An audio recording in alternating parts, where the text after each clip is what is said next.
पांचों राज्यों की अब दिशा स्पष्ट है। पश्चिम बंगाल में महाविजय हो रही है महामानव श्री नरेंद्र मोदी जी के नेतृत्व में, और प्रचंड पुरुषार्थ और पराक्रम की धनी, विकल्प रहित संकल्प और संकल्प से सिद्धि के हमारे उद्गाता श्री अमित शाह जी और उनके जो योद्धा हैं उन सब के नेतृत्व में जो पश्चिम बंगाल में हुआ है वह अप्रत्याशित है, अप्रतिम, ऐतिहासिक है और बहुत मायनों में एक सबक है। जो लोग ये समझ बैठते हैं कि अब हम यहाँ स्थापित हैं, हमको कोई हिला नहीं सकता, अब ये जो यथास्थितिवाद या वर्चस्ववाद के उन्माद में जो लोग पगलाए हुए थे, उनके लिए ये पश्चिम बंगाल का चुनाव एक बहुत बड़ा सबक है कि अब आपको विजय पानी है तो अंतिम वोटर से लेकर के बूथ मैनेजमेंट से लेकर के राजनीति की को सभी दिशाओं से आपको साधना पड़ेगा।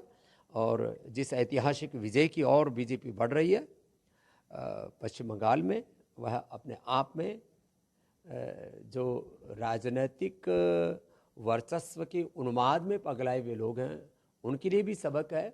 और सबक इस बात के लिए भी है कि जो लोग हिंदू समाज को जाति वर्ग समुदायों में बांट करके और एक मजहबी तुष्टीकरण के एक कुचक्र को स्थापित करना चाहते थे, उनके लिए भी एक बहुत बड़ा सबक है।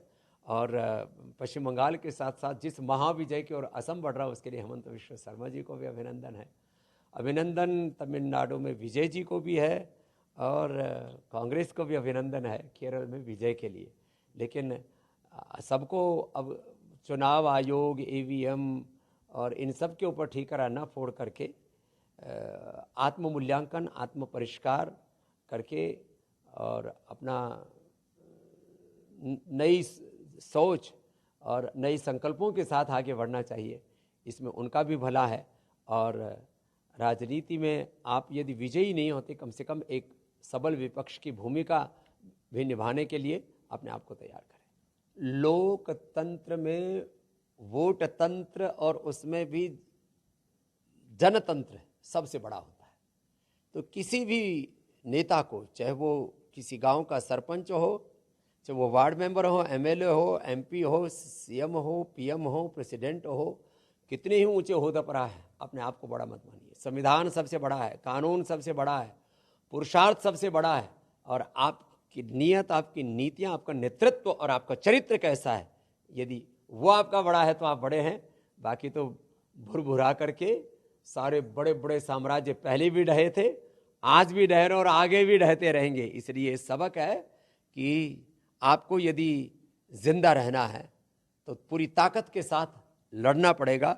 और जिंदगी संग्राम है, लड़ना इसे पड़ेगा। जो लड़ नहीं सका है वो आगे नहीं बढ़ेगा, विजयी नहीं बनेगा।